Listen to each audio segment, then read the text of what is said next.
My name's Amy from Anchor EV, and today I'm going to be walking you around our 2022 Tesla Model Y.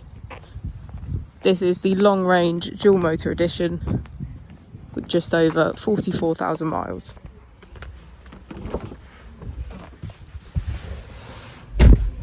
On our user interface, we're met with an overview of the vehicle. This allows us to open the bonnet, charging port and boot, all from within inside the car.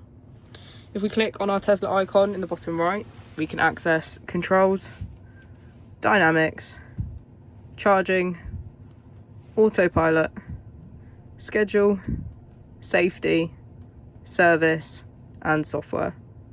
If we click on additional vehicle information, we can get a deeper analysis of the vehicle spec. The Model Y comes with a 360 degrees camera, and with that you can access your dash cam. If we press here, we can access climate control with heated seats on either side, heated windscreen and heated steering wheel.